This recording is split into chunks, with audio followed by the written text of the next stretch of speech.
In the next 60 seconds, I'm going to show you how even a healthy person develops type 2 diabetes. You want to watch this even if you're healthy right now. Snack. Our insulin never has a chance to come back down. It stays elevated all day, every day. And eventually, over a long period of time of this happening, the insulin stops trying to come back down. It gets stuck chronically elevated, even when you stop eating. Essentially, diabetes is characterized by insulin resistance, in which the body is still releasing insulin, but there's an issue with the cell and the cells are no longer responding to insulin correctly by uptaking glucose out of the bloodstream, which is why diabetics are characterized by having elevated blood glucose.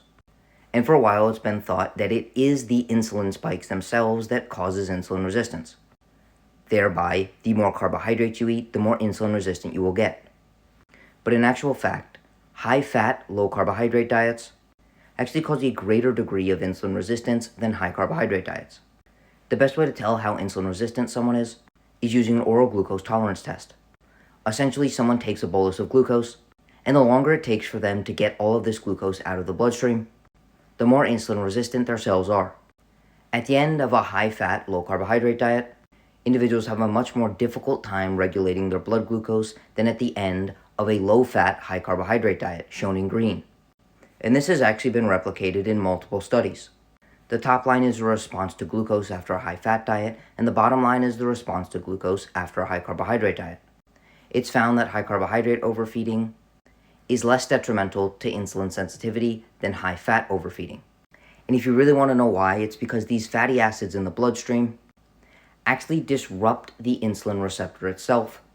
Therefore, the cell is no longer able to properly respond when insulin binds to the receptor.